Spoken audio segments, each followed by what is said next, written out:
Sorry sorry sorry.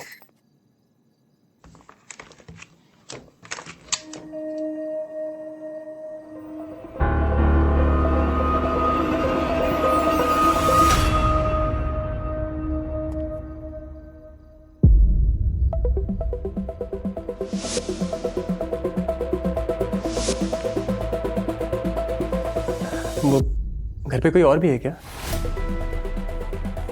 अब नहीं नहीं, अब प्लीज आइए ना, सिट। Thank you. अब आप 2 मिनट बैठिए, मैं कॉफी बना के लाती हूँ। जी। बाइक बाहर है, मतलब सोसाइटी में ही है।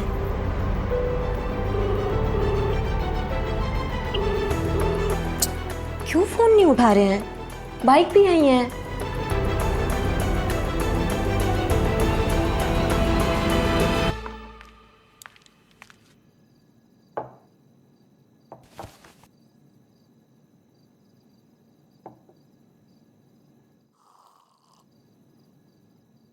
सच बोलूं सागरिका जी, मुझे याद ही नहीं मैंने इससे अच्छी कॉफी लास्ट टाइम कब पी थी। वैसे इफ यू डोंट माइंड, एक बात पूछूं आपसे, वो आदमी कौन था? कौन? वही जिससे आप डर के भाग रही थी।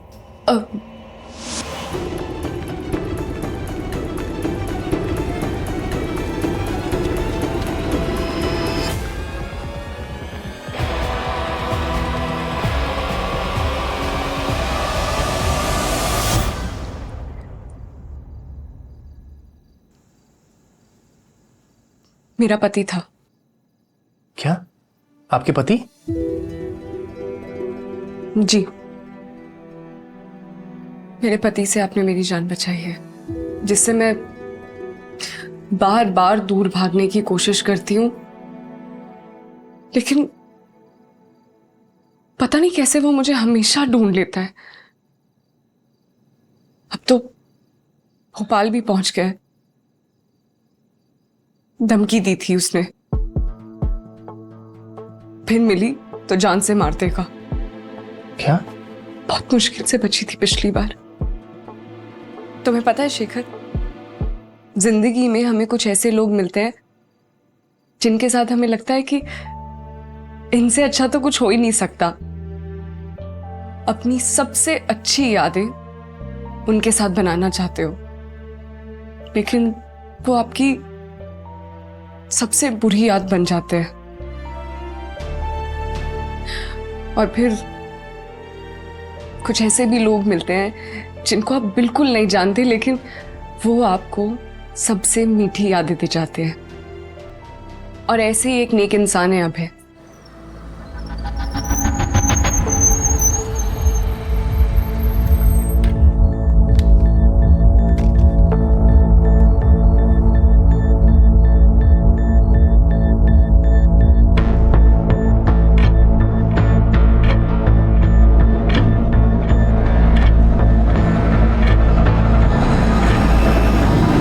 उन्होंने उस रात ना सिर्फ मेरी जान बचाई, बल्कि हर तरह से मेरी मदद की।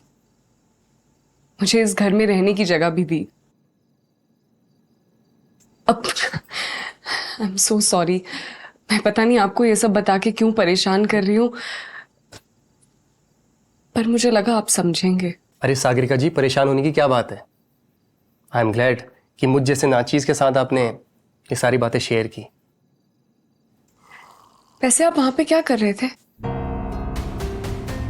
मैं सामान लेने गया था वहां दुकान में। You know, regular house hold things. मैं दुकान में पहुंचने ही वाला था कि आप मेरे से टकरा गई, डरी हुई, सहमी सी। मुझे तो समझ ही नहीं आ रहा है आपको कैसे थैंक यू बोलूं। आपका मैं ये एहसान पता नहीं कैसे चुका पाऊंगी। इसमें एहसान की कोई बात नहीं है, मैंने कोई एहसान नहीं किया। और आप बिल्कुल भी चिंता मत कीजिए, आप इस सोसाइटी में, खास करके मेरी प्रोटेक्शन में, बिल्कुल सेफ। और आपको किसी भी तरह की कोई भी प्रॉब्लम होगी ना, याद कर लीजिएगा, बंदा हाजिर। सच, आपको देख के लगता है कि दुनिया में अभी भी अच्छे मर्दों की कमी नहीं है। अरे ऐसी कोई बात नहीं है। मुझे भी यहाँ काफी अच्छा लगता है, आस पड़ोस में भी सब अच्छे हैं। स्पेशली आप।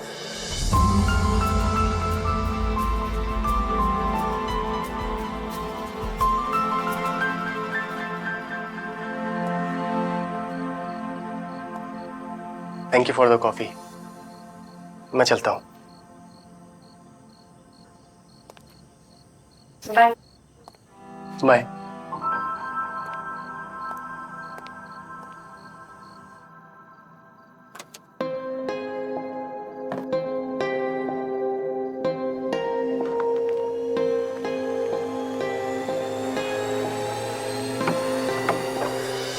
ओ, काफी देर हो गई आज आपको।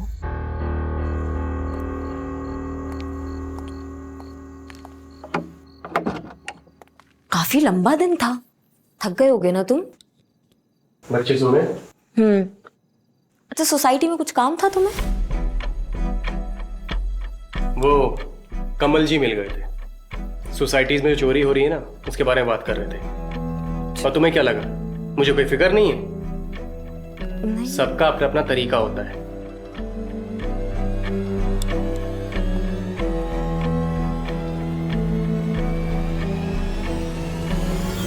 पता है शेखर, आज मेरा दिन भी बहुत अजीब सा गया है। तुम सुबह गए, उसके बाद मुझे वहां पे सागरिका दिख गई। मैं उससे बात करने गई तो उसने ना तो मुझसे बात की, ऊपर से चिढ़ के चली गई। एक तो हमेशा जल्दी में रहती है वो लड़की। शेखर, मैं सच में बता रही हूँ, मुझे ना बहुत वियर्ड वाइब्स आती है उससे। और आज मैंने उसके घर से किसी की आवाज सुनी। शेखर, वो अकेली नहीं रहती, उसके साथ घर में कोई और भी रहता है। और पता नहीं क्यों। अरे यार, वो बिल्कुल अकेली है, कोई नहीं रहता उसके साथ। लेकिन तुमने तो सागरिका को कभी नहीं देखा, तुम नहीं मिले ना उससे, तो तुम्हें कैसे पता कि वो अकेली रहती है? मेरा मतलब है, अगर कोई उसके साथ रहता तो किसी को पता नहीं होता। सोसाइटी के मैनेजर को, यहाँ की औरतों को, और तुम्हें तो सभी कुछ पता होता है ना। दिन भर कुछ काम तो होता है नहीं, बस बैठे बैठे दिमाग में कहानियां बनाती रहती। और तुम जैसी औरतें भी ना एक अच्छे भले इंसान को बिना जाने बिना पहचाने बस बदनाम कर देती हो। लोगों के बारे में सोचना बंद करो और अपने पे ध्यान दो। घर पे ध्यान दो, बच्चों पे ध्यान दो।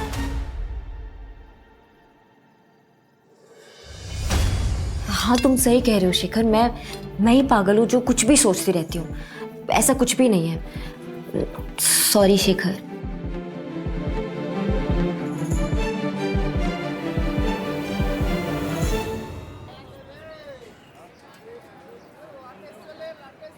मम्मा टाय। वाह पापा, आप कितने हैंडसम लग रहे हो। अरे आपको ऑफिस नहीं जाना है? ये क्या है? क्या क्या है? ये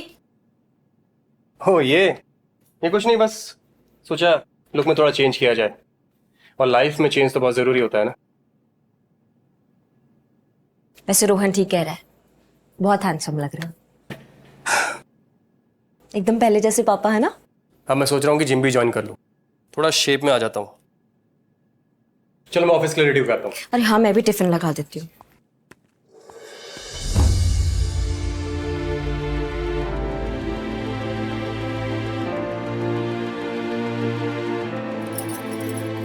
बबीता सही कहती है, मुझे खुद पे थोड़ा ध्यान देना चाहिए। कहीं ऐसा ना हो कि इनसे पहले मैं बुड्ढी लगने लग जाऊं।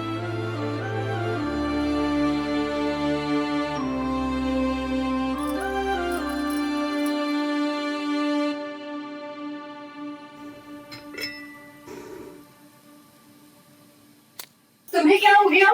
इतना शांत शांत क्यों बैठी हो? मैं शेखर के बारे में सोच रही हूँ। शेखर के बारे में? क्या? पता नहीं बबीता, कुछ थोड़ा अजीब अजीब सा बिहेव कर रहे हैं आजकल। अजीब सा मतलब कहाँ शेखर जॉगिंग जाते हैं, आज वो जॉगिंग पे चले गए, अपने बालों को डाई कर रहे हैं, और आज तो मतलब उन्होंने जिम स्टार्ट कर दिया है। बबीता, वो घंटों घंटों तक अपने आप को आईने में देखते रहते हैं आजकल। तो मैं समझ नहीं पा रही हूँ, मतलब। एक मिनट, हम क्या कह रहे हैं? कहीं शेखर का किसी के साथ अफेयर तो नहीं चल रहा है? कुछ भी बोल रही है, शेखर और अफेयर? अरे उनको काम से फुर्सत नहीं है, उनको बात करने की फुर्सत नहीं, वो अफेयर क्या खाक करेंगे? हाँ हाँ सही कह रही हूँ। और वैसे भी मैं जानती हूँ शेखर मुझसे बहुत प्यार करते हैं। वो किसी भी लड़की को नहीं देखेंगे, मतलब अफेयर नहीं हो सकता। कुछ भी बोल रही है तू। हाँ हाँ वैसे तो तुम सही कह रही हो, शेखर है तो बहुत शरीफ, वरना ऐसे पति आजकल कहाँ मिलते हैं जो सिर्फ अपनी पत्नी को ही प्यार करें। वही तो। हमारे पति को ही देख लो, रही सही कसर वो चुड़ैल सागरिका ने पूरी कर दी आके। उस चुड़ैल की वजह से तो ना शेखर भी मुझ पे भड़क गए थे कल, पता है क्यों? क्योंकि शेखर विश्वास ही नहीं कर रहे हैं कि उसके घर में कुछ।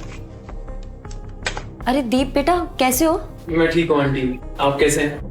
बढ़िया। क्यों? अरे वो विश्वास ही नहीं कर रहे हैं कि उसके घर में कोई है, वो कुछ छुपा रही है। वैसे सच बताऊं तो विश्वास तो हमें भी नहीं है तुम्हारी बात पर। सच में मैंने कुछ सुना था उसके घर में बबीता। 100% कोई उसके घर में है और वो चुड़ैल नहीं चाहती कि हमको पता चले उसका राज। लेकिन तुम एक बात नहीं, लेकिन कुछ नहीं। मैं प्रूफ करके दिखाऊंगी कि वो हम सबसे झूठ बोल रही है, हम सबसे कुछ छुपा रही है। कैसे करोगी प्रूव?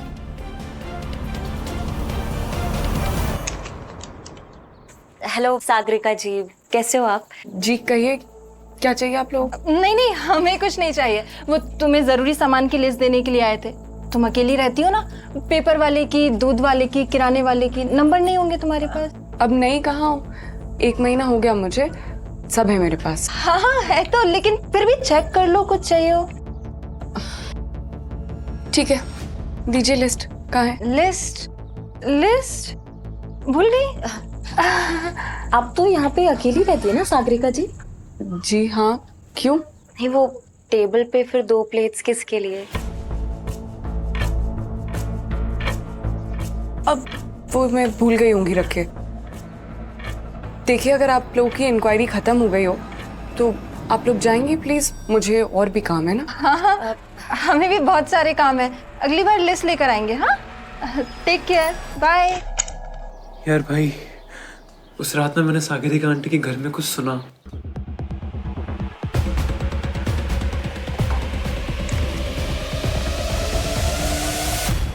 तेरे बोलने का मतलब है कि उस सागरिका ने अपने स्टोर रूम में किसी को छुपा के रखा था।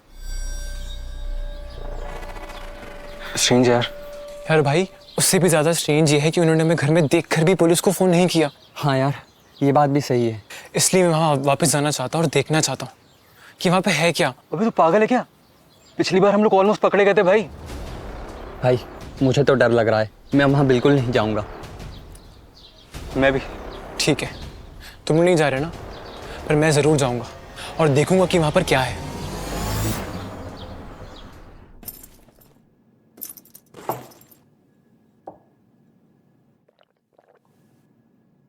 Thank you.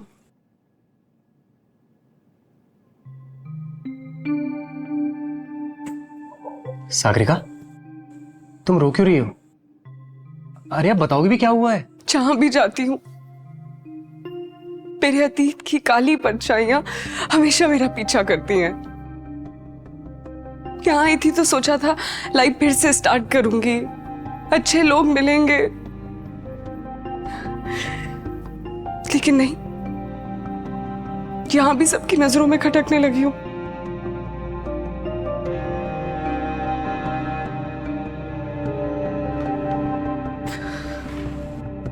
क्या मतलब?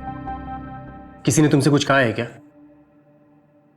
नहीं, मुझे बताओ तुम, मैं देखता हूं उसको जाके।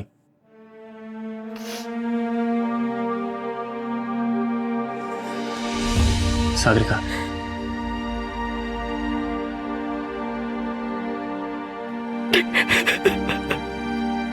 मुझे देखो, मुझ पे भरोसा करती हो ना? तो बताओ।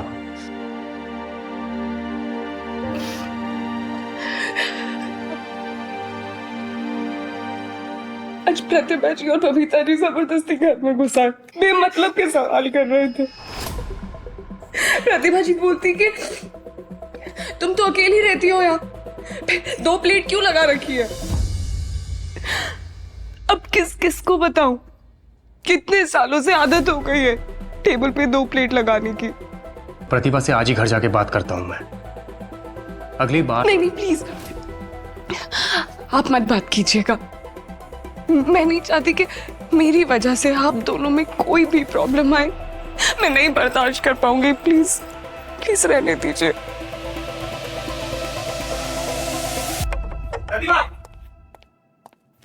हाँ हाँ, क्या हुआ? क्यों चिल्ला रहे हो? क्या हुआ? क्यों चिल्ला रहा हूं?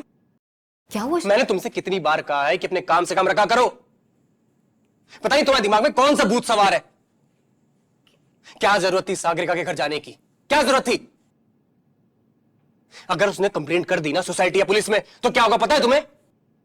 हैरेसमेंट का केस लगेगा तुम पे। समझ में आ रहा है हैरेसमेंट क्या होता है? अरे क्यों करती हो किसी की लाइफ में ताका-झाकी? मैं वो अरे मैंने तुमसे कितनी बार कहा है कि दूसरों की लाइफ में ताका-झाकी मत करो, पर तुमने तो ना सुधरने की कसम खाई हुई है। और कितना तमाशा बनाओगी पता नहीं मेरा। पर तुम्हें कैसे पता चला कि मैं सागरिका के घर गई थी? मुझे कैसे पता लगा? अरे पूरी सोसाइटी को पता है कि तुम्हारे दिमाग में क्या खुरापात चल रही है। नहीं, उसके घर में बारात सजी है तो पहुंच गई देखने। बात तो सुनो। मेरी बात तुम सुनो। अगर दोबारा ऐसी हरकत की तो मुझसे बुरा कोई नहीं होगा। समझ लो अभी भी टाइम है।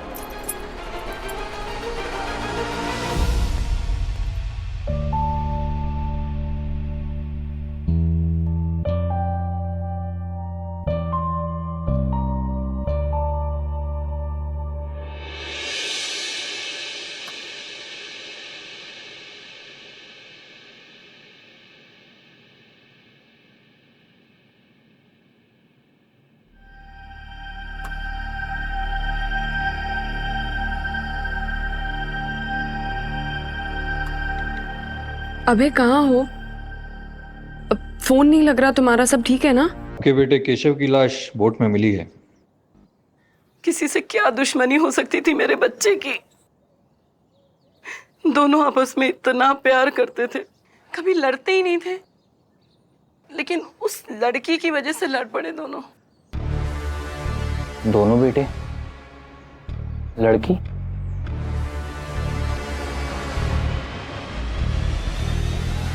देखिए मैडम, प्लीज आप साफ साफ बताइए, और अगर आप नहीं बता पा रही हैं तो फिर अपने बेटे को बुला लीजिए। जिस दिन झगड़ा हुआ उस दिन से भी माधव का कोई पता नहीं है। केशव तो हमेशा के लिए चला गया, और अब माधव भी। आप ढूंढेंगे ना मेरे माधव को? कहीं उस लड़की ने माधव को भी? क्या आपने उस लड़की को कभी देखा है? हाँ, एक बार देखा था। उसकी वो खामोश आंखें। माधव सही कहता था, कुछ तो था जो सही नहीं था। क्या आप उस लड़की का चेहरा बता सकती हैं? थोड़ा पतला लंबा चेहरा है, नाक शार्प है,